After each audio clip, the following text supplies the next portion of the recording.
Good evening, everybody, and welcome to Why We Drink.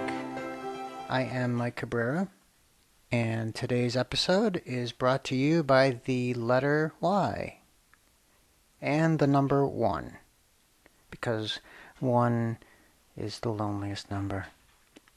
And Art is out of town. Art went to Iceland this week. He is in the land of ice. He had to buy a winter jacket to go on vacation. I don't know, if you have to buy winter clothes, it's not as much vacation as it is an endurance event. But I hope he's having fun, staying warm. I'm sure the shivering is helping. So, tonight's drink. I made I'm going to call it a holistic Dr. Pepper. I'm borrowing from the ingredients of the flaming Dr. Pepper without the flame. We don't want anything catching on fire. So that's basically rum, amaretto, and beer mixed in the right quantities, which I kind of eyeballed it. I think I put a little bit more rum than amaretto and beer. It's not bad. It does kind of taste like a Dr. Pepper. I buy it.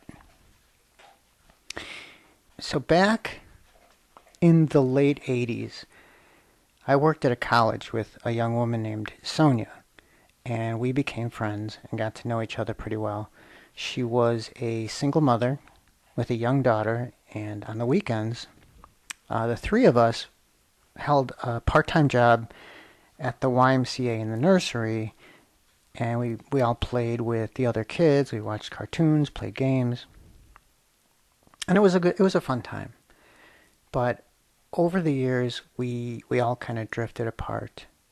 I got a new job, I got married, I had 2 kids, I sort of went forward, and we just lost touch. And that was about 30 years ago. And about 2 years ago, I ran into her again on Facebook. And so we add each other as friends, and we chat a bit, catch up. She married a man that works at that same college where we once worked. She had another daughter, still at the same job. Things are going great for her. Now, around this time, the time that I reconnected with Sonia, Art told me about a dream that he had. He was at his old high school, and he ran into an old classmate who was toying with a cell phone. And he turns to him and asks Art what kind of phone he owns. Art shows his friend his cell phone, and the friend takes it from him and then proceeds to connect the 2 phones with a cable. And Art says, "Hey, what are you doing?" And he says, "I'm transferring all of your stuff to my phone." And Art starts to get panicked and says, "Why are you doing that? This is how you do it. But you're taking my stuff. Let me show you how to do this." See, even in Art's dreams, his dialogue reads like one of his movie scripts. So, fast forward to the next night. Art and I are at a bar, a karaoke bar, singing karaoke. And Art goes up to perform, and I pull out my phone and record Art's song and post it on Facebook. A few minutes later, Sonia posts a comment under my video, and she says that her husband recognized Art as a former schoolmate that he went to high school with, and seeing him sing just brought back a lot of memories, and she wanted me to tell Art. And I go and I show Art the post, and Art's like, "Oh my God, that's him. That's the guy in my dream that took my phone. That's the guy. I just had the dream about that guy." And I say, "We have got to get you guys in a room together. Clearly the universe is trying to tell you something." Sometimes it feels like there are forces at play beyond us, forces that kind of transcend time, random, sometimes chaotic events that happen. Sometimes they mean very little at the time, but they add up to larger events. Like if a butterfly flaps its wing in Chicago, can it become a tsunami in China? I got a mosquito bite. It's raining outside. My friend had to put a cat to sleep. I lost my job. Do random events in our lives add up to something bigger? Do they affect all the future outcomes, big and small? What if the universe, the thing that weaves all the chaotic random events we experience in time into this single unifying larger thing, was a character, the main character in a television series? Enter Dirk Gently's Holistic Detective Agency.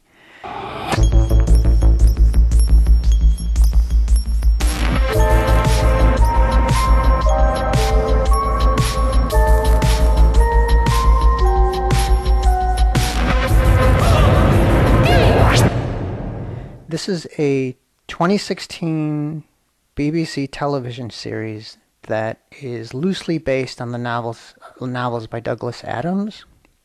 Douglas Adams is the guy who brought you The Hitchhiker's Guide to the Galaxy. While Dirk Gently's Holistic Detective Agency borrows the title and the title character from the books, the writer/director Max Landis, who is the son of famed director John Landis of Blues Brothers, Animal House, Trading Places, Coming to America fame. He's the guy that did that Thriller Michael Jackson video. Well, his son decided to rewrite the entire thing, but he did it in the way that Douglas Adams would have if he were alive today. He didn't want to do a disservice to the material, and he said that he did not believe in adaptations from books to film. They never translate in a way that does it any justice. So he wrote to a television show. Now, I just found this, it's from 2016, so I binge watched it, and it was something. I felt like I needed to talk about it, and a few things about it as a television show. First of all, this is a very lean show. A lot of times it seems that television shows have a lot of unnecessary episodes that do not further along the main story arc. Maybe they need to fill more episodes than they have story for. Maybe they have a grouping of writers that all have different voices and want to share their unique contribution to the whole. The X-Files did this a lot. That was a show about Fox Mulder, an FBI agent, on a mission to uncover government conspiracy, the existence of extraterrestrial life, and to find his kidnapped sister. But they kept putting episodes in seasons that had nothing to do with that story. Like they would put episodes about werewolves or sewer worm creatures or some such distraction. But Dirk Gently's Holistic Detective Agency is very lean. It's a lean 8 episodes long with very little unnecessary story. In fact, it's jam-packed with so much information that it's almost too much. Another thing that shows like to do that does not occur in this series is strangeness or weirdness or creepiness for the sake of being strange or weird or creepy.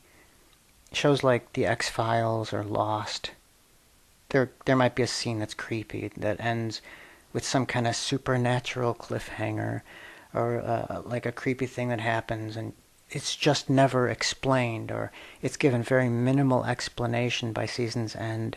Like in the show Lost, the first episode introduces this creature, it sounds like a dinosaur, but it's like a black smoke thing, and it eats like the pilot of the downed plane.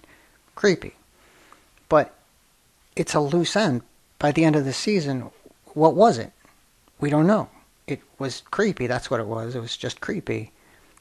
But in Dirk Gently's Holistic Detective Agency, while there are things like that, several creepy things that happen, spooky things, they're all explained in the end. And that leads me to my next point. Every episode begins with the image of several televisions stacked on each other.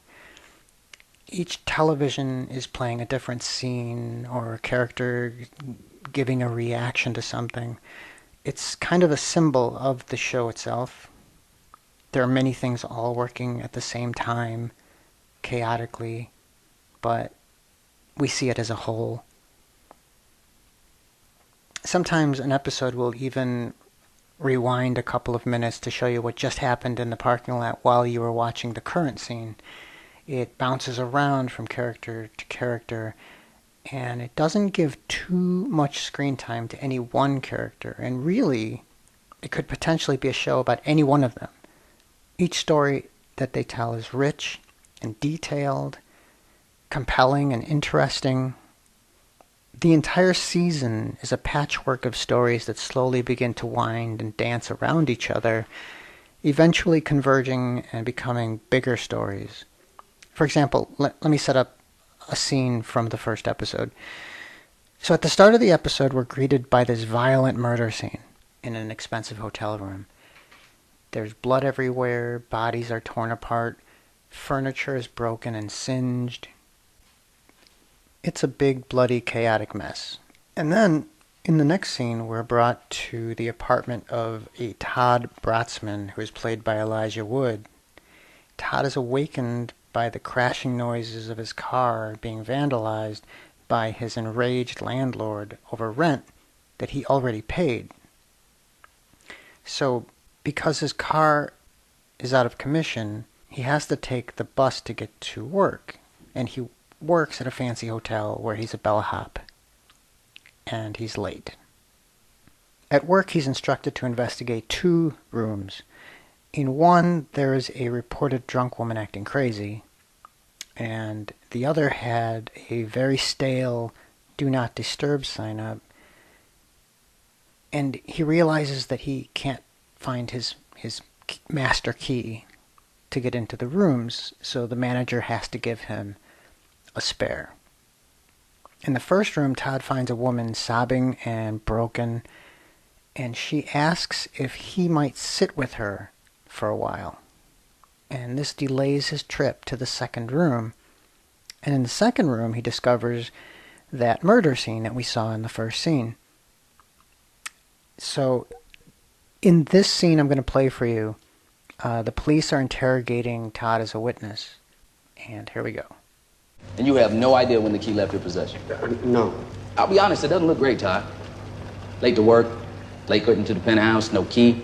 It all seems very, Confluent. Yeah. Like a lot of little pieces adding up to me, raising my eyebrows like that. See, I can't do it, only Zimmerfield can. Only Zimmerfield. Security tapes are badly scrambled due to power fluctuations, but we did manage to pull this. This is from under 2 minutes before you arrived in the penthouse. Is that your key? I don't think so. Wait, is he wearing a gorilla mask? You didn't see anything weird this morning, did you, Mr. Brosman? Yes. No. Maybe, I don't know. Are you aware you just gave every possible response to that question? Eyebrows. Confluent is the word Zimmerfield, the detective, uses. A word that means all of the little things flowing together. The tardiness to the job, the missing key, the drunk woman making him late to the murder scene, all bringing Todd to that moment. Even in that scene I just described, Landis, the director and writer, peppers in so much more that will play a part in the overall plot. Stuff I left out. There were power fluctuations, a kitten at the scene, a stray corgi, a man using a keycard and a gorilla mask. This is a highly detailed, well thought out plot made up of highly detailed, well thought out plots, all of which contribute in equal parts to the overall plot. It's really a beautiful work of writing. Which brings me to my third point, the characters. There are two character types in movies that I don't like. Characters that are written to be quirky with odd mannerisms or speech impediments or tics. The actors who overact the parts. Like Benicio del Toro's character in Star Wars The Last Jedi. Or most Batman villains in the Tim Burton Batmans. Or anything that Jim Carrey or Rob Schneider play in comedies. The overacting doesn't add anything to the character they're portraying. The second type of character I don't like is the overstressed, on-again, off-again, non-committal, confused character, like in the last few seasons of Weeds, where Mary Louise Parker frantically is jumping from one frying pan into the next, carrying us on her anxiety-ridden roller coaster. Or the entire cast of the film Where the Wild Things Are, or Being John Malkovich. Just meaningless anger, stress, anxiety, fighting, sadness. I just don't like those characters. And I think both of those types can and do work in the right context. In the movie After Hours, the main character, Paul Hackett, is cast into a Kafkaesque world of strange and dangerous characters and spends most of the film in utter confusion, fear, and anxiety. But this adds to the reasons that Paul is so desperate to get home. Dirk Gently's holistic detective agency has both of these types of characters, but they work. All the main characters, save two, maybe three, are in a constant state of confusion or anxiety. They have odd accents or mannerisms. And these characters serve a purpose. They serve to flesh out and color in the characters that are not affected by that chaos and confusion. And I should spend some time defining what that means. But in general, they accentuate the larger character of the universe, or fate, or the stream of creation, all of which are descriptions of the same thing used in the series.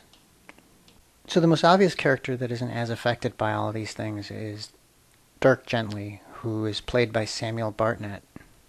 He is a self-proclaimed holistic detective, and I'm going to play for you a scene where Dirk explains what this means to Todd, who I described earlier, during a car ride.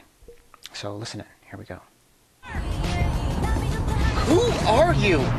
I'm a detective, a holistic detective. And before you ask, no, I'm not with the CIA anymore. A holistic... What is a holistic detective? I'm very glad you asked me that, mister. What's your name? Todd? I'm very glad you asked me that, Todd. The term holistic Refers to my convictions about the fundamental interconnectedness of all things. I do not concern myself with such petty things as fingerprint powder, telltale pieces of pocket fluff, and inane footprints. You're a detective who doesn't find clues. That sounds, insane. I see the solution to each problem as being detectable in the pattern and web of the whole. The connections between causes and effects are often much more subtle and complex than we, with our rough and ready understanding of the physical world, might naturally suppose. Jesus Christ! Sorry. New car. I thought you said this wasn't your car. Doesn't mean it isn't new.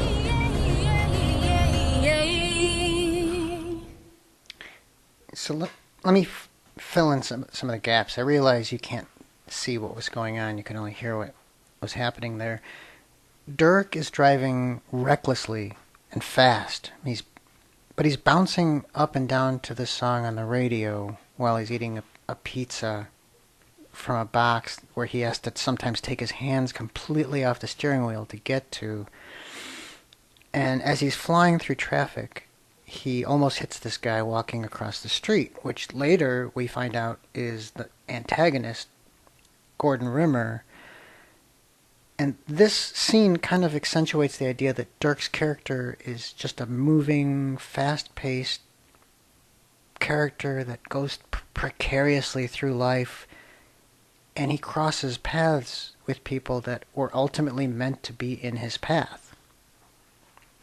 Meanwhile, we have Todd, the confused passenger, he's along for the ride, and there's Dirk. He's fully accepting. He tells Todd that the car that they're in isn't his car, and then he says, "Well, it's a new car," alluding to the fact that it's a new purchase. And Todd says, "I thought you said this wasn't your car." And Dirk replies, "Well, it doesn't mean that it isn't new." Because the Dirk, he just kind of jumps from new car to new car with full acceptance of his place. He has a reason, a purpose. He's always exactly where the universe intends for him to be. And it's this acceptance that gives him a certain sense of calm and peace, which magnifies the confusion and fear felt by the passengers that he takes along with him on the ride. They complement one another, which is, I believe, why these characters work. Now, there's another character I want to talk about. It's Dirk's parallel. It's a young woman named Bart Kurlish, played by Fiona Dourif. Bart is a self-proclaimed holistic assassin. And I'm going to play for you a scene where she explains what she is to Ken, a man she almost murdered, but she spared.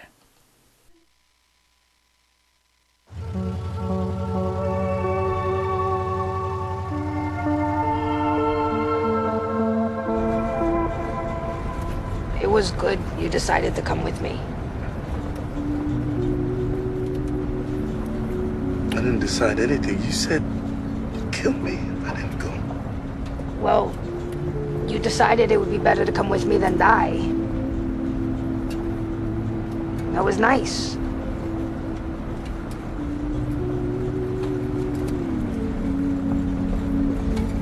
We gotta stop for gas.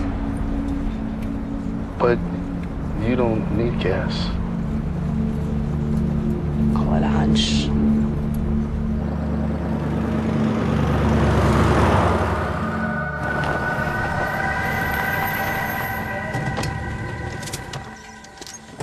Hey, IOA, get up on the roof. Get up on the roof where I can see you till I get back. Move. Won't this look suspicious? Suspicious? Ken, you're a riot.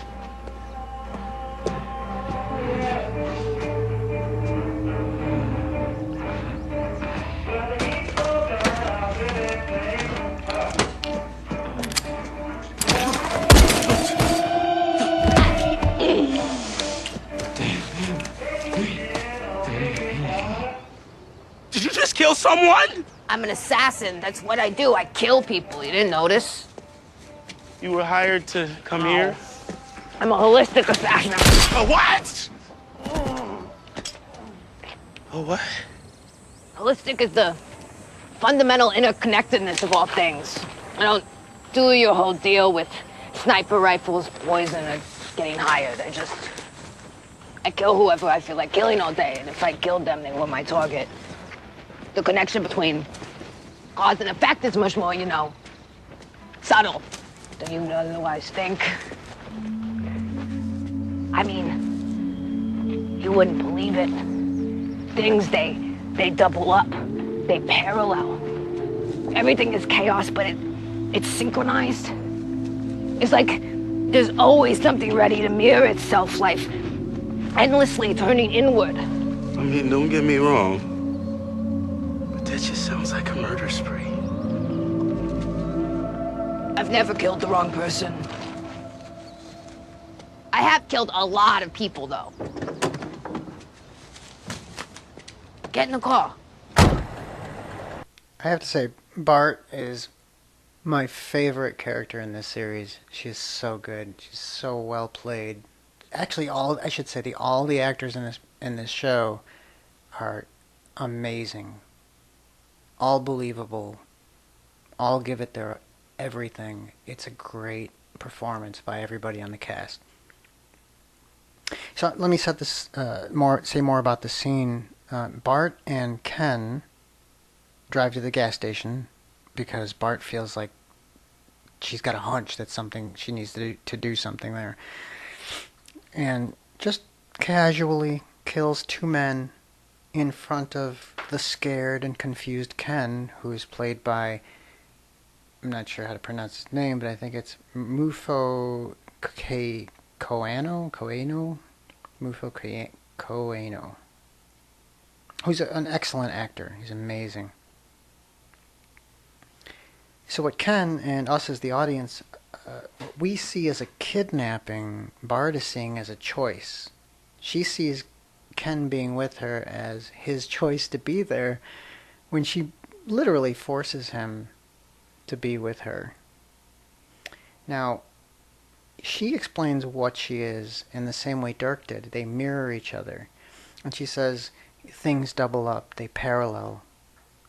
And while she's mirroring what Dirk said earlier, which is kind of a poetic example of the very thing that she's explaining, an explanation within an explanation. And this is an example of how well written this is. Bart is very comfortable, and like Dirk, is not given so much to the chaos and the anxiety. She is seemingly reckless and fearless. And this is also because she has accepted that the universe is in control. It put her exactly where she needed to be and has given her the task of assassinating specific people that only it knows about. And she doesn't question the why. She doesn't care about whether or not they deserve it. She just has this faith in the universe. And Bart spends all her time this season finding Dirk Gently. She's never met this man, but she has faith that the universe has slated him for assassination. And so that's what drives her. Now, given everything I just said, Dirk and Bart are not one-dimensional characters. Both of them can and do feel stress and fear and anxiety throughout the series, and their faith doesn't always equal bliss. They're complex characters despite the simplicity of their faith. In the film Signs, M. Night Shyamalan, I don't know how you pronounce his name, but you know what I'm talking about. M. Night, we'll call him M. Night. M. Night shows us a similar universe. In Signs, all of the lead characters have specific flaws. The main character, Graham Hess, loses his faith in God after losing his wife when she's hit by a car. Merrill Hess, Graham's brother, used to be a minor league baseball player that impulsively swung his bat at the plate, making him a strikeout record holder. Morgan Hess, Graham's son, has life-threatening asthma, and Bo Hess, Graham's daughter, constantly asks for water, and to her family's irritation, constantly leaves unfinished glasses of water all over the house because she says the water is stale. But when the family's threatened by a murderous alien, all of those things that they thought were weaknesses were the very things that saved them.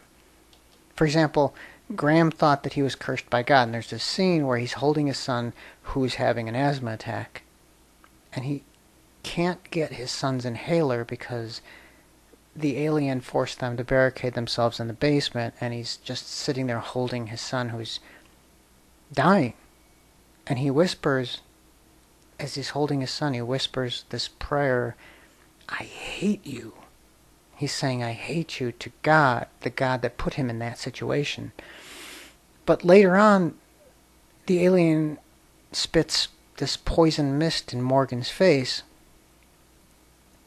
and it was because his lungs were closed because of that asthma attack that he didn't die. He never inhaled the poison.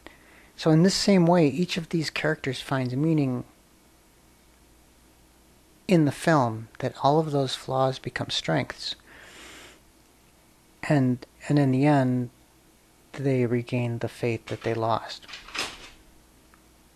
This is this cruel universe that isn't merciful. It's really like the series has the violence of a Tarantino film. It's just brutal and it's merciless.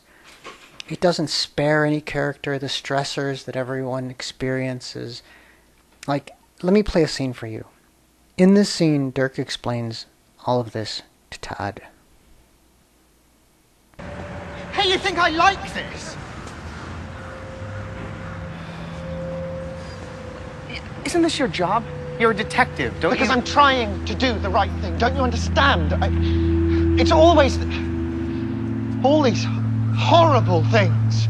And I get dragged right up next to them. Couldn't you just... I mean, you could just walk away, take whatever Spring paid you and... No, it's... The world will lead me where I need to go. I'm a leaf in the stream of creation, right up until I find whoever or whatever killed Patrick Spring. And then it will just take me somewhere new. Then what's with all your crap about taking control of your life? Well, just because you know you're playing a game doesn't mean you don't choose your moves. The cases I end up on, if I don't solve them, no one does.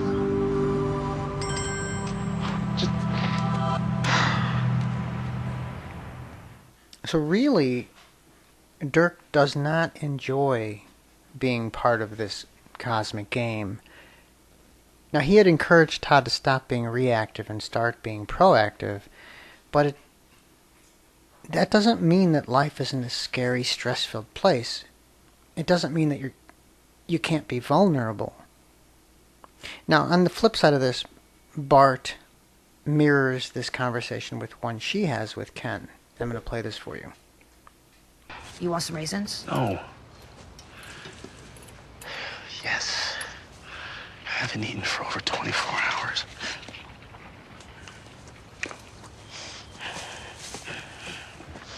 When I was a kid, I was part of, I don't know what it was. A few others like me, though. Others like you, assassins. I don't know. I never got to meet them. I heard about them now. I think about them sometimes.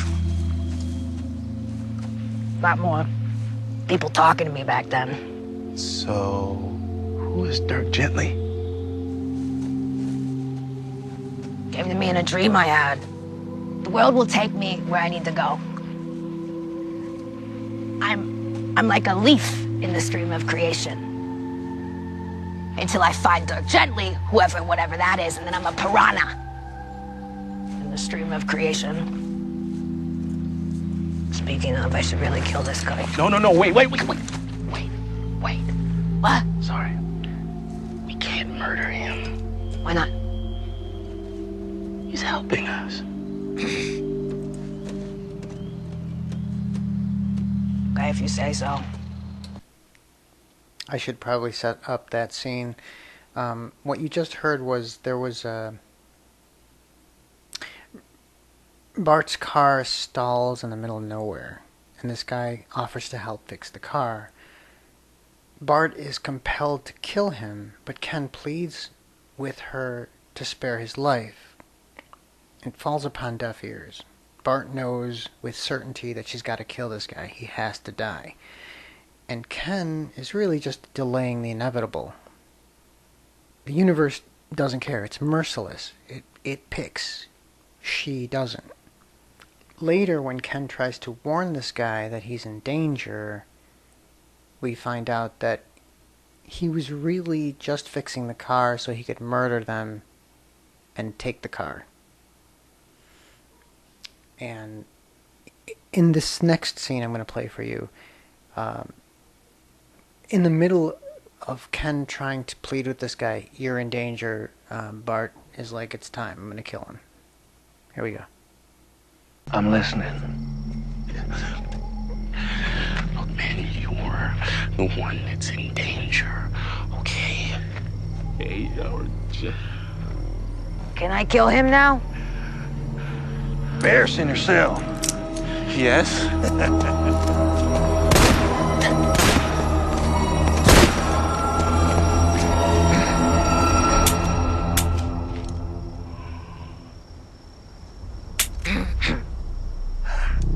Okay.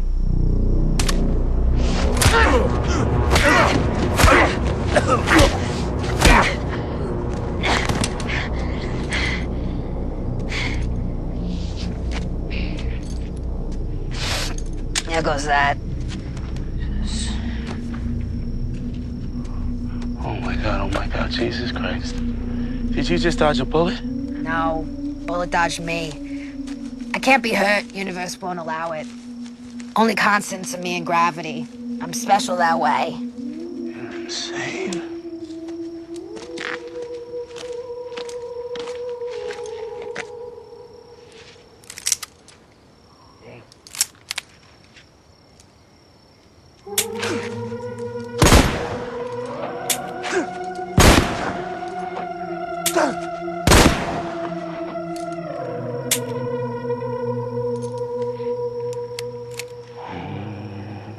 What do you know?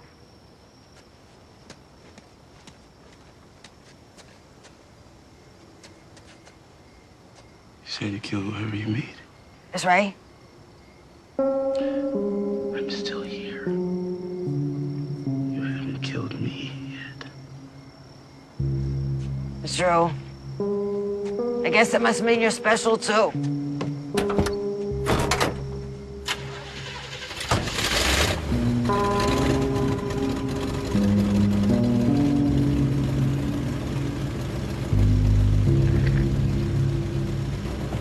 Get in the car?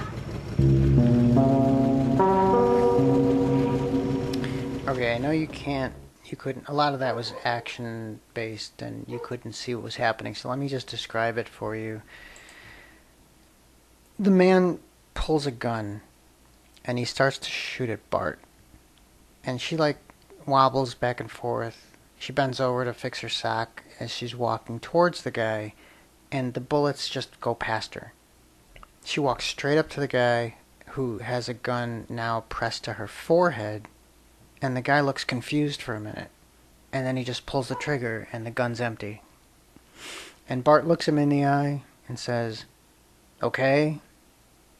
She had given him a moment to understand that despite his best efforts, the universe isn't going to let her get shot. And she proceeds to pistol whip this guy. She grabs his own gun and pistol whips him to death while Ken watches in horror. And then she takes that gun and walks over to Ken and wants to give him the same lesson. She looks in the gun. She wants to make sure there are bullets in it. She spins the chamber, cocks it back, and she points the gun to her own head and pulls the trigger, and it clicks, but it doesn't fire. And then she takes that gun and points it at the sky and pulls the trigger, and it goes off. And then puts it back to her head, click, no bullet. Back to the sky, it fires. She does this 3 times, and she looks at Ken and she says, "What do you know?" So the gun's not going to let her lose a game of Russian roulette. But it doesn't mean that she isn't vulnerable. In Bart's case, unlike Dirk, she isn't scared, but she does suffer from loneliness. She spares Ken's life. She kind of treats him like a pet. In that first clip, she's feeding him raisins and she's smiling as he's eating these raisins. She sees him as special because he fills a need in her for a friend. So despite all of these weighty themes I'm talking about and the complicated plot and the messy violence, this is a really funny show. And there are these moments where I couldn't help but laugh out loud. Now, one of my favorite scenes happens on a bridge. This is actually in episode 2. up until now, all the characters are along for the ride. The universe has brought them here, and they have a lot of questions with no answers. Now, the bad guy, Gordon Rimmer, who's played by Aaron Douglas, has kidnapped a woman that Todd and Dirk have not yet met. Dirk and Todd have Gordon's corgi. They found this dog. It's a bit complicated. Let's just say that they have Gordon's dog.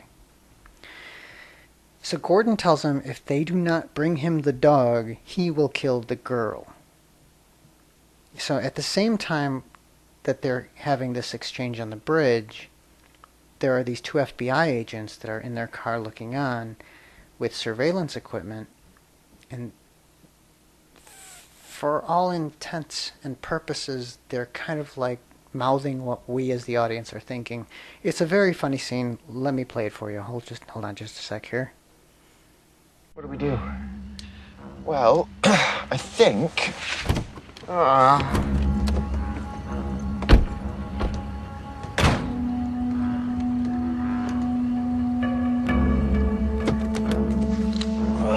Check this out. God. Holy shit. That's the guy. That's Todd Bronsman. And Dirk Gently, Full House. Missing Persons was actually onto something. We bring him in as soon as whatever this is done. Got it.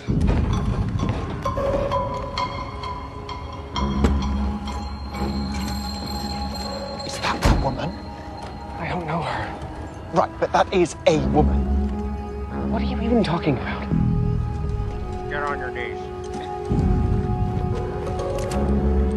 Give me the dog. Or kill her. Give us the her, or we'll throw the dog off the bridge. What? I'm bluffing, but if he shoots her, throw the dog off the bridge. Why did you attack us? We didn't. How do you know who we are? We don't. Where's the kitten? What kitten? Who's that woman? You don't know her? Do you? Why did you burn my house down? I burnt your house down? Where's Lydia? She's not here.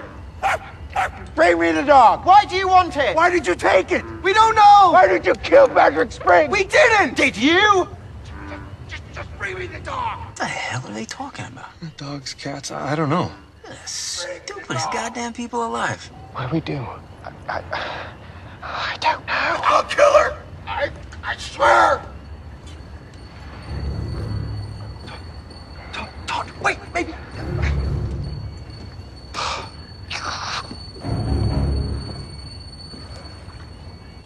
Let the woman go. No. She stays with us. That wasn't the deal. There's no deal. Shit, he's right. Bring me the dog.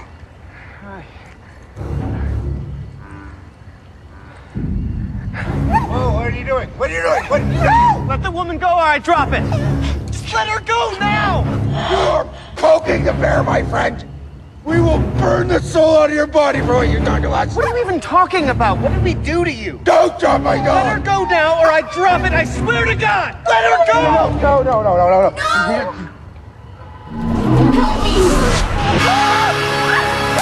Holy shit, this is going down. I'm coming!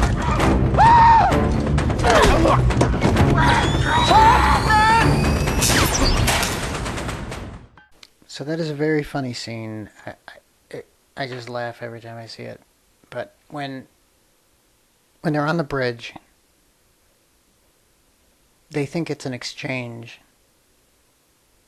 But Gordon Rimmer never said, hey, I'll give you the girl for the dog. He just said, bring the dog or I'll kill the girl. And they don't even know the girl, so they're sort of just trying to save a human being. So in an attempt to get the girl back, Todd holds the dog off the edge of the bridge and says, if you don't let the girl go, I'm going to drop the dog off the bridge. And Rimmer's like, don't drop that dog. And he's like, I'm going to drop it. And he's like, don't drop the dog. And out of nowhere, the dog talks to Todd and says, help me. Which is one of those creepy X-Files moments. And freaked out, he drops the dog, so you hear a lot of moments where both Todd screams and Gordon screams, and the the scene sort of becomes a chaotic mess, and the girl, sensing that moment, jumps up and runs towards the car, and then they all escape. But it's got it all. It's sort of, there's a science fiction, action adventure, drama, murder mystery, comedy, buddy show, kind of all weaved together and interconnected. And I feel like that scene kind of encapsulates all of that. This is a highly enjoyable show. It's a thought-provoking joyride that's hilarious but dramatic at the same time. It's silly but witty. It's violent but it's deep. It begins with these short stories that snowball into more intricate, larger stories, and then into one grand season-sized story. And at no point did I ever feel like brain tired. It just maintains your interest throughout. The writing is just phenomenal. It's written in a way that mirrors the themes in the writing. Kind of like writing within writing chaotic random events that all connect to one another and become one grand story about characters in a world where everything is connected.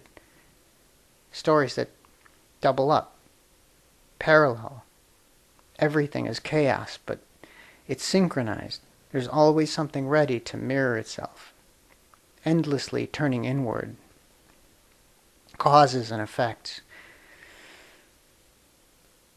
By the way, Art never did meet that classmate from his dream. He was just too scared. He didn't know it was going to happen. But you never know. His story's not over yet. Maybe they're still going to meet. Maybe they're going to meet and suddenly figure out the cure for cancer. Or maybe they're going to meet and realize that they're long-lost brothers. Or maybe his friend will just ask to see his phone. And who knows what kind of mess is on Art's phone. So, thank you for joining me on this joyride. I really love this show. I recommend it. And I tried my best not to give away too much. I know I said a lot about all the characters, but I didn't tell you about the overarching plot. There's a lot of stuff I left out, and I hope you watch it if you didn't already, and give it a shot. I found it on Hulu. I know that Netflix had picked up a season 2, but I didn't see it on Netflix recently. But in any case, it's a great show, and it's been a long time since I've seen writing this well done. So thank you for joining me on this one-man adventure. Art will be back next week, and he will have stories to tell us about being cold and things shriveling up and shivering and wishing for warmth. So until then, thank you very much and have a great weekend. Bye, everybody.